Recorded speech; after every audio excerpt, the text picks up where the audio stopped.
A lot of the background noise this week has been specifically about one topic. We've got some great fights coming up, but there's been a lot of noise about the situation surrounding Conor Benn, Dana White and Eddie Hearn, and the departure of Conor Benn from the Matchroom stable into the Zuffa stable.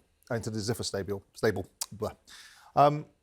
What did you make of it, Paul, when you first heard it? Surprised, but not surprised.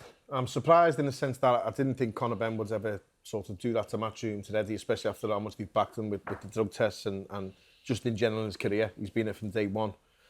I do believe in loyalty, especially in boxing. I do think it should be there. There's an old saying, if you want loyalty, buy a dog and all that. I get it, but when you're at that level making that type of money, the type of money that's the difference between what you're probably being offered or getting there to compare to there, is that enough to damage your relationship and your reputation and your word, so to speak? And there'll be people saying you can't blame him. There's others, probably like me, a little bit old school, where I think he's probably done them a little bit dirty, to be honest with you, leaving. But listen, it's his career. You get one career. I'm one of the first advocates for that. You get one career, you've got to make the most of it. Don't be sort of loyal to a promoter, trainer, manager who is not going to be loyal to you. But there was, from what we all see, loyalty shown that way to Conor Benn, and I don't think it's been reciprocated. So I sit on the sort of side of Matchroom. You never thought you'd say this, but you start feeling sorry for the promoter, but you do a little bit in a way, don't you? You obviously have a relationship with Matchroom. When you look at this, what's your reaction to it? Similar to Paul's. I'm a bit of an old school, I've got old school morals, etc. But the thing about what didn't sit right with me was the phone call and just getting a lawyer to email it over. If there was that much of a relationship and they were that close, and through all the bad times, Eddie stuck by him, Matchroom stuck by him, and actually put the neck out. And at some points, Eddie looked, he even admitted, he says, I was looking stupid trying to defend this kid, and now he's went and moved another way, and not a phone call or not a meeting, not even anything like at all really, no communication, just a lawyer, getting his lawyer to send an email over, which I get. I agree with Paul. You get one walk through this career, but if he's got that much money now, if it's the case of, we're talking like millions, but I'm saying it like it's nothing, but if it's a case of a couple of million, I would probably lean towards staying with the person who's backed us if I had that much money and I was making that much money. Yeah. Do you know what I mean? Well, we've seen a lot of reactions, so let's listen to a few of them. Barry Hearn's had his say, Eddie Hearn's had his say, and Conor Benn to some extent. Let's have a listen to all of them. My career is based on Matchroom. They are the foundation of what I am today. I've got nothing but love for Eddie. I've asked Eddie to be part of my team in my corner, still with me, because the journey's not over. I have a friendship with Eddie, so I'm forever grateful. I'm also excited about the future and what it brings. For me, I've got family, I've got my own kids. I want my family to be blessed, and the decision I made is purely for my family. Miguel Cotto once said to me, "What's your legacy?" I've gone, "Yeah, you're my hero. You're this and you're that." He's gone, "Why?" I've gone, "You're a great fighter. You won all the belts." He's gone, "The belts don't mean nothing. Your kids are your legacy. You want to look back in the future and go, was the decision I made the best decision for my kids? This is by far the best decision for my family, because I'm not going to refuse a deal for somebody's ego, because when I'm said and done and retired, who's going to care about me?" Like all the other great world champions, some of them living in cardboard boxes. Other great world champions got nice world titles up on the mantelpiece, but who cares about them? There's going to be another Conor Benn. I've known about this for a few days now, what was unfolding. I actually received an email from Conor Benn's lawyer to make me aware of it. That I'm not going to sit here and hang Conor Benn out to dry. But I've got to be honest with you, me personally, pretty devastated. It's not often you get shocked, and I blame myself. I blame myself because I forgot it was boxing, and I was like, I just felt that the loyalty that we've shown would never ever put us in this position. Unbelievable, unbelievable. I mean, it's very difficult because, boxers do come and go, but this wasn't the average relationship with a contracted boxer. This was special. Conor was as close as he could have been to being part of the family, and for him to make a decision like this without even a phone call, or actually when Eddie suggested to him by text that they meet to discuss it, Conor suggested it's best to go through lawyers. And after 10 years of what we've gone through with him, I think in my 50-odd years of promoting sport, this is the most horrible, outrageous. I can't describe the feeling of when you've been let down. I suppose it's a bit like, you know, you've been married for 10 years and your wife walks out and you think, why? You know, no one discussed it. No one.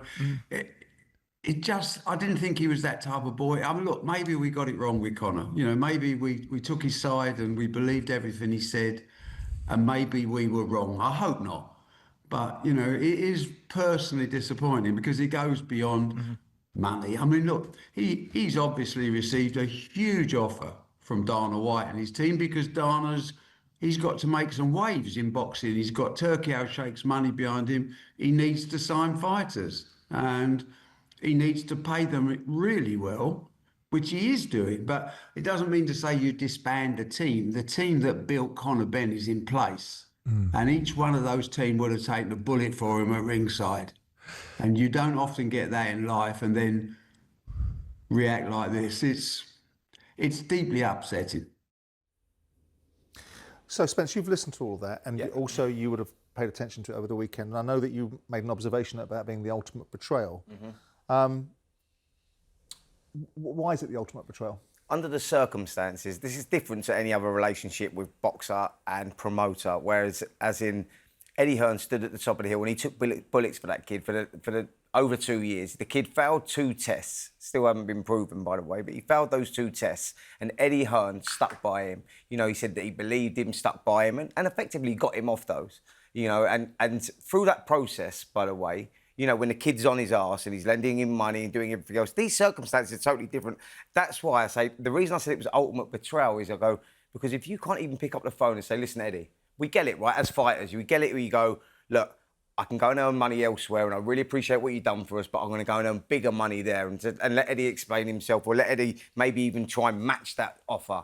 But he didn't do that. He said he didn't want to speak to him and he wanted to do it via email through his lawyers. And to me, I don't think that sits right, because I don't think that Conor Benn would be boxing today had it not been for Matchroom getting him off that situation. Just out of curiosity, with the moral compass side of things, because ultimately what Barry and Eddie are saying, less so Eddie, more so Barry, surprisingly, because Barry I would have thought would have been the voice of reason in the background, which he probably was back in the day when Eddie was trying to get the fight on when the fighter failed a drugs test. Yeah. Probably Barry's in the background saying, pull back from that. If he'd have told them that he's doing this, would it have made any difference? I think that. So it's a courtesy I think he owed him that. Yeah. Then look, listen. We understand that the fighter wants to do something for his best interest. Listen, as an ex-fighter, I understand that the guy has to earn money, but under these circumstances and with how he stayed in boxing without getting a ban through what he went through, and that was, you know, Matchroom were a big part of that. Interesting. I mean, ultimately, I would say, and people will think it's formulaic for me to weigh in on Eddie Hearn, because I do feel a bit of empathy for him, in the same way that I imagine they felt empathy for Ben Shalom when they took Ben Whittaker. But do you think he was owed a phone call? I don't know the dynamics of the relationship. What I do know is that the reasons, in my view, for what my opinion's worth, that Eddie Hearn patronised the circumstances surrounding Conor Benn is because there was a big pile of cash at the end of the rainbow. There was a Conor Benn name, there was always a Eubank fight in the offing, and if that Eubank fight hadn't been in the offing and all the money that was there, I'm not entirely sure Matchroom would have patronised it. Now, also, if you want to be a blue chip promoter, as we're regularly told Eddie is, and he tells us himself he's the best in the world, and he sat in the studio with me 2 or 3 years ago talking about contracts and how he couldn't get out of the Conor Benn contract from promoting him because ultimately he had an obligation to promote him, and only the British Boxing Board of Control could get him out of his obligation to promote him, which is nonsense, because with due respect, if someone does something terrible, then you're not obliged to promote them. If you've got a blue chip contract, surely that as a blue chip promoter, you would sign your talent to a contract. But I think that so isn't it a case of a bit of boo-hoo? Well, I think that relationship the way the world goes. The relationship was a bit deeper than promoter boxer. I think that they had a closer relationship than that. Yeah, it's interesting. And for that reason only, I go, come on, man, you owe him a phone call at least to say, listen, all right, it's time to move on. I appreciate what you've done for me. You've got me out of a lot of shit in the past. You've stuck by me, which is the most important thing. Yeah, that's what I'm saying. You've stuck by me. You go, come on, you owe the guy a call. Like Eddie's asked for a call. The thing with Matchroom and Eddie, you know, I'm not pro Matchroom and against any of the promoters. There's a lot of there's a lot of shitty people in the promoting game around the world over the last 70 years, 60 years, whatever you want to call it. We've all heard the horror stories.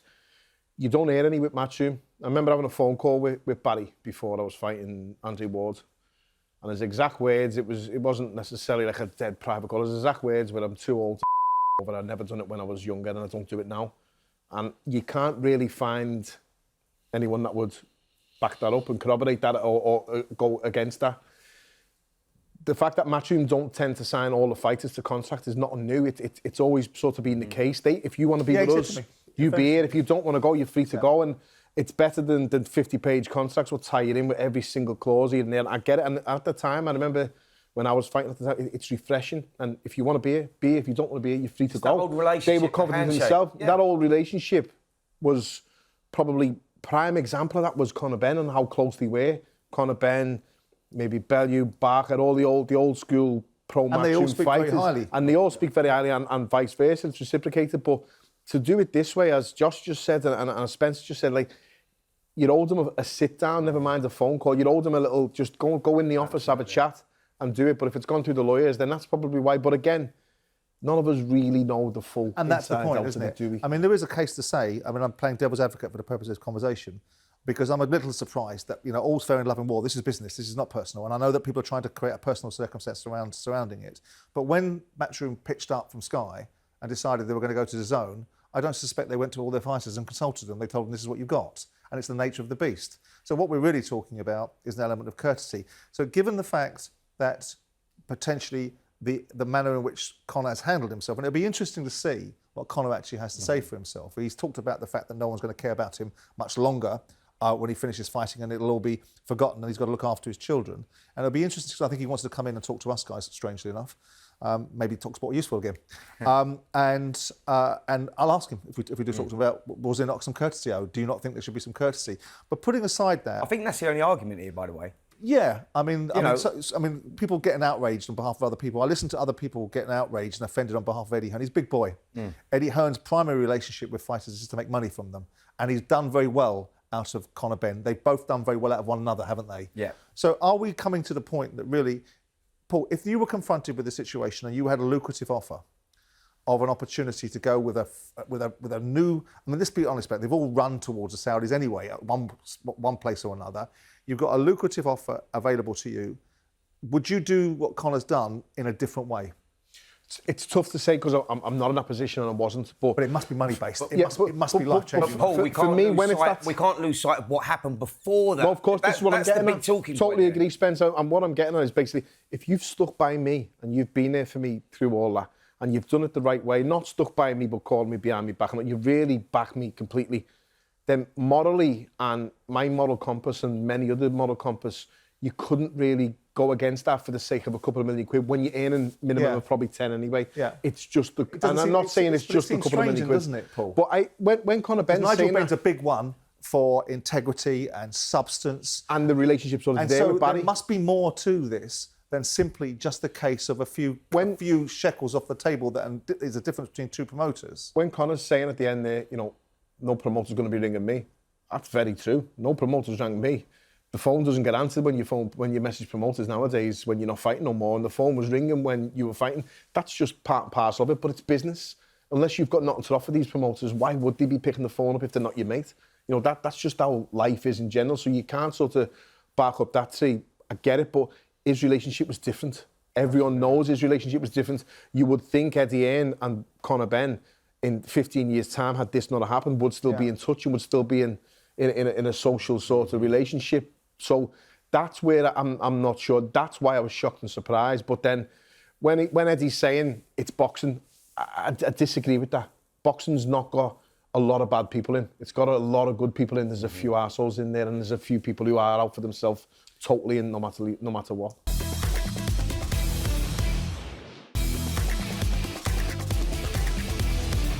Josh, where are you on this idea of Zuffa and this sort of all fighting for one belt mentality? What's your thought processes?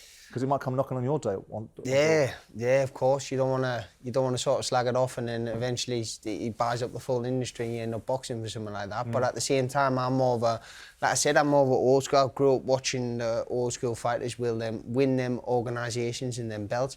I seen the picture of the Zuffa belt and I just thought, that looks terrible, you know. But it just looks terrible. I thought, who's going to want to really carry that about? But it's about, I mean, I've heard he's signing, Usyk could potentially be going there, people like that.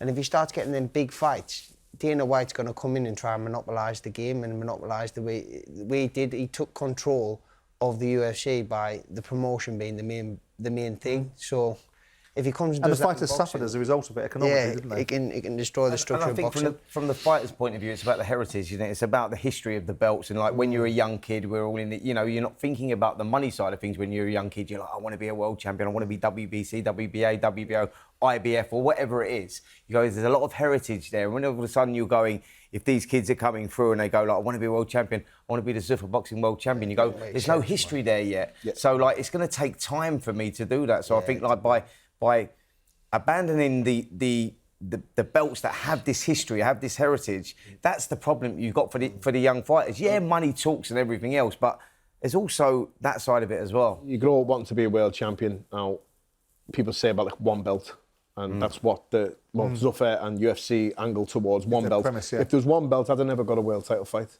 You know, and I had a few of them because the ranking systems, I was high up in one of the rankings and I fought for one and then got the rematch. And I was delighted that I got to do that, and I felt like, obviously, I wanted to win it, dreamt of winning it. You don't really grow up thinking, I want to win that one belt only, because there's a few, and they do create opportunities for fighters who are not elite, who are not in that top level, where you can get a chance to fight for the world title. If it's just one belt, it's very, very tough to do that. And it's also very tough when you have that, because you're fighting the number one all the time. Once upon a time, back in the day when people might say there was more substance and integrity in one champion, one belt. So, I mean, hasn't the sport lost a little bit by having this multifaceted opportunity? I mean, obviously it's great when you get a unification and you can get all the belts in one place. Yeah. But do you not think, guys, that when you've got this multi-belt situation inside a weight class, it drops some of the cachet, the prestige, the kudos? It creates more opportunity for these fighters that ultimately are out there to, you know, to win belts, you know, get big money, secure their family's future. You know, so I think that side of it, you know, look, in a fantasy world, you go, ideally, one champion, one belt, etc. is great. There's another but against the element to that reality, as well. it doesn't really work. Yeah, I agree with what he's saying. There's another element to it. If you're the champion and of the one belt, you got the Ring Magazine belt or you got the UFC belt, shall we say, you're fighting the number one contender every time, so there's not going to be much longevity there for you, because you can't fight the number one contender. So if you haven't got longevity, you don't get financial security, do you? But then you don't build champions, you don't build stars, and if you want a star and you want to build that star and you want to make that star put bums on seats and sell out gates, they have to be seen and in good fights all the time, and not the number one contender every time, because you know yourself, you fight the number one contender, you're not going to last that long at the top. That's my worry when it's a one belt system. The champions will always be fighting in very, very tough fights all the time. We spoke, Josh, on another show about the potential of you fighting Conor Benn. What have you made? I mean, a lot of noise has been made around Conor. He's been elevated after, I think, beating a shell of a man in Chris Eubank Jr. in the last fight, up to a stage where there's so much noise and so much potential ego opportunity to infiltrate Conor's behaviour. He's thinking, I've known him for a few years. I like him as a young man. I think there's a bit of a sea change in him. Money changes everybody. When you listen to Conor getting in the ring and talking to various fighters or calling out various fighters or being prepared to stand next to generational greats in a ring, what's your worldview of Conor Benn and how he's conducting himself at this moment in time? Well, rumour has it, he was meant to be looking at 154 and I've come in and won a world title, so he's moved to Zuffa. That's what I've heard, anyways. But that's what Eddie's saying. But to be honest, he doesn't seem like a bad kid. I've never heard any bad things about him, any bad stories outside of boxing. He comes across like a nice kid, but in boxing, he does play the part, and he's a very good actor, and he's got himself in places. A lot of it down to his family's heritage and the Benn name. But then 2 fights set him up for life, essentially, the Eubank fights, and. The second fight, like you said, Eubank was a shell of a man. I was watching it cringing at some points, thinking he's not leaving himself in spaces like that with jabs and right hands. I was like, why are you ever leaving yourself in them positions. But on a whole, he's done really well. He sort of milked this career, not really having the most talent, never winning. I don't think he's ever won an area title, a British title, any sort of long-standing title. And he's now one of the most valuable boxing commodities. Exactly, it's crazy this what world. I'm trying to get my head around is that, so through this situation that he went through, and Matchroom sticking with him the way that he did, then getting him the 2 big fights with Chris Eubank Jr., which secured his financial future, and then he puts himself in a position, he's WBC #1 mandatory, he's got some big fights on the horizon because of the way that he conducts himself outside of the ring. You go, and then you jump ship off the back of that. You go, that's my point. Like, when you're talking about, and he's said it himself in these interviews, you go in these past interviews and you're talking about loyalty and how important loyalty is and all of that. He's sort of like contradicting what he says, and it's just sort of like, that's what doesn't sit. Oh yeah, right I mean, with the me. interview that he did, where he talked about how important Eddie was to him, is his Achilles heel. Yeah. I mean, loyalty is a two-way transaction, and I know that there's a lot of noise being made about Matchroom's loyalty towards him. Again, I make the point, and people will say it's formulaic that I'm going after Matchroom, but there was loyalty for a reason. This was a commercial transaction, and I know that we'll talk about the last 10 years, and Eddie and I had many differences over that period of time, because I thought Eddie, trying to represent Conor, he didn't stop him from going on a Piers Morgan show. It didn't stop him doing other things that perhaps, if he was so influential in Conor's life, perhaps he should have done. But look, Conor's made a decision. Do we think this positioning of him, Paul, damages? He got a lot of stock from the public. In the court of public opinion, Conor Benn, and to some extent rightly so, got a lot of currency out of coming back from the first fight, the way he conducted himself in the first fight. I think you and I were more optimistic about his chances in the second fight than a lot of people were. And he got a lot of currency. Does this in any shape or form damage him?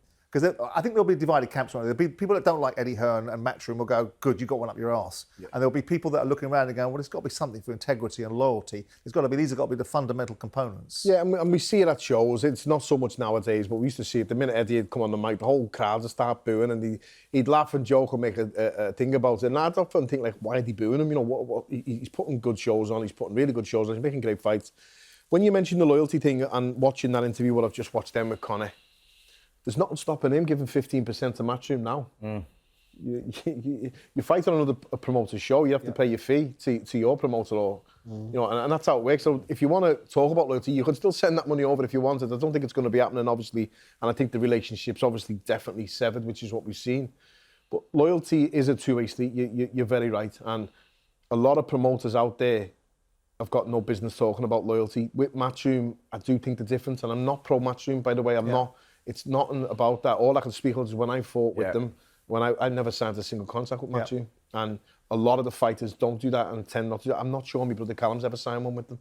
He's been there from the start till now. And it's not like he was left sitting there going stale. He was getting big fights, big opportunity, coming off those 2 fights and putting himself in a position where he's going to get the big fights. Yeah. The world title fight was there. So you go, what's the purpose? What's the reason? And that's what I think will leave a sour taste in the average fan's mouth, because you've sort of got there, you've got you there and you failed. Potentially, with all due respect to Conor, need to hear properly from Conor as to the reasons why he's exhibited no courtesy, no professional decency, and no respect for the opportunities that he's been afforded. The reason why he said he's leaving, I accept that. You've got one career. And that's fair enough. You're doing them. It's a bit harsh, a bit cold, but that's you. Courtesy. But the professional courtesy, I would like to hear that myself. I agree. Let's hear from the potential big winner out of this, which is Dana White.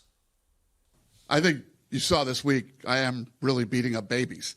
Is there a bigger than Eddie Hearn? He was quite upset that Conor Benn left him. Is there a bigger than Eddie Hearn? This guy's supposed to be your friend. You're crying. He made more money. He's going to make more money, and he had the right to match it. He could have matched it. I think he said he tried and Conor Benn wouldn't return his calls. What a crock of Yeah. We're literally beating up babies. Is it possible we'll see other fighters coming to Zuffa for just one fight, or will we have to see multiple fights and beyond for the future of Zuffa Boxing? Like I said, at the last press conference there, judge us at the end of the year by the work that we do this year. At the end of the year, you judge what you think we've accomplished in 1 year in the sport of boxing.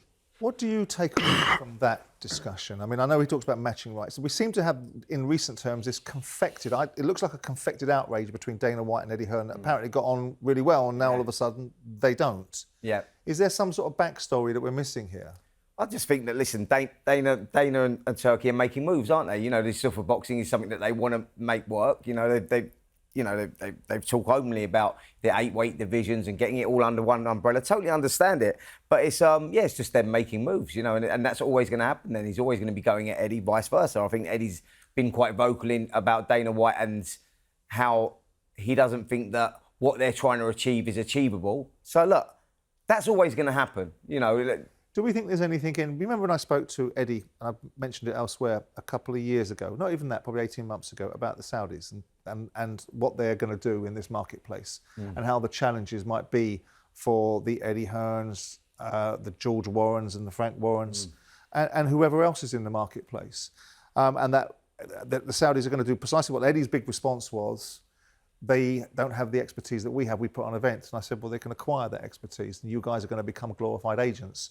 Do you see the positioning of TKO with Dana White, Zuffa, Turki Al-Sheikh as a real industry grab now, which is basically, we've had a look. Yeah. We're not going to pay the same prices that we paid previously. Everyone's had a nice day on our dime. Yep. But we are now coming into town to take over this sport because it's the one sport that we can potentially get a real foothold in. We can't do it in football. We can't own golf. We've had those battles. But in boxing, it's the Wild West, and we can do what please, and we can take your fighter, and we can take your space, and we can take your place. Do you think some of that's going on here? Absolutely. Listen, for the last 4 or 5 years, they've been working closely with Queensberry and Matchroom, so they know now how it works. They understand the industry. You know, like, I think that Turkey was always very open about what he wanted to achieve, that he wanted to get rid of the belts, that boxing was broken, that he wanted to put it under one umbrella. Going to Dana White, who's built that UFC model like that, so he's a valuable part of the team as well. You go, like, you totally understand where it's going, what he's trying to achieve. Sorry to interrupt you, but you see along that what Simon was saying, then this is where I'm looking at it from now. Is Dana White now the hired sort of front, or is this the full team now because you've practiced with Matchroom, Queensberry and the rest? Now this is the vessel to take it forward, but technically, is that Turki Al-Sheikh or is it Dana White included, or is it just Dana is the man that's the vessel to take it forward, but it's really Turki Al-Sheikh? Yeah, it's Turki Al-Sheikh's money, isn't it? Yeah. I mean, it's PIF money, isn't it? Yeah. We're seeing a whole range of big heavyweight fights coming in the UK. We've now got potentially fighters fighting in the US. Do we think we're beginning to see a move away from all the big fights or significant big fights having to be held in Saudi and repositioned back around into the traditional playgrounds of boxing in the UK and in the US, or is that too much to read into? Well, no, I don't think so. I think by now we would have been to Saudi already with one of these big shows. I think we were getting sort of 4 or 5 shows a year out there now, weren't we? But I think that now Turkey's focus, working with TKO out in the States, is maybe to conquer that, you know, South American market where it's a big market, you know, and they're focusing on those fighters that are coming through like Benavidez and all those sort of guys. So yeah, there is a moving of the tide for sure, you know, and I think that, you know, for the foreseeable future anyway, the ship may have sailed from here. You know, Turkey's done it here, and he's sort of worked very hard at establishing Riyadh season, getting them on the map, and they've done that, and now they've taken it to a different place to see how it is over there. The market as well. Absolutely, it's the big market. You know, yourself, you know, your dream's always to fight in Madison Square Garden, Las Vegas, wherever you can over in the States. It's like, to conquer there, you've made it anywhere, haven't you, over there? I mean, the rumination, and I don't want to spend all our time talking about Conor Benn and this particular transaction, but it's made a lot of noise, so we'll dwell on it just for a little bit longer. The rumour is that it's a $15 million one-fight deal, and in the offing it's potentially a Ryan Garcia. How does that fight appeal to us, Paul? Garcia versus Conor Benn. There was a few nicknames off for the fight, but when the old failed test for both of them were coming in, wasn't it? And it's Garcia's quality. Garcia is a phenomenal fighter and a star, a real star in the States, and he's got that star quality just by looking at him, especially how he fights. I don't see that fight with Conor Benn being competitive personally, and I'm not just giving it to Conor Benn or slagging him or having a go at him. I've got nothing against the lad. It's levels, and he is a few levels above, in my opinion. But that's the fight that looks like it's probably going to be the one that will be made, and because of the name. And as you say, Ryan Garcia, before he won a world title or before he really burst onto the scene, was known as a sort of YouTube sensation, wasn't he? And a viral social media sensation who could fight, but he had a lot of faults, a lot of flaws, and he's a lot more rounded now. He's won his world title, and it's a perfect opportunity if you're looking after Conor Benn to go for the one that he wants, the WBC. But whether that can happen on Zuffa is another Paul, issue. I think that, you know, looking at the roadmap for Conor Benn, you go, look, it's rumoured that he's been fighting here in May in the UK. You go, he's not been down to 147 yet. He's going to want to test himself at 147 before taking a fight like Ryan Garcia. I personally think that it lands in the 154 division. I don't think You've said that from the start, haven't you? Absolutely, I have. But you go, if you're looking at Conor Benn fighting here in the UK on a Zuffa Boxing card, in May, it's obviously not going to be Ryan Garcia or any of those sort of names. Ryan's shown a lot of interest in Shakur Stevenson, and you go, so who would it be? I don't even think he'd want to go into a world title fight next anyway, which would be this young man here if it was at 154. So you look at it and you go, where does he feel? If he wants to try himself at 147, you go Jack Catterall or someone like that. You go, that's a great yardstick to see if you're at that world stage, if you have the strength for 147. Yeah, for too much risk reward. Yeah, too much risk, not enough. Yeah, but what I'm saying is, if he's getting a one-fight deal for $15 million, do you think they're going to throw him in against the tomato can? Of course they're not. He's going to have some sort of test.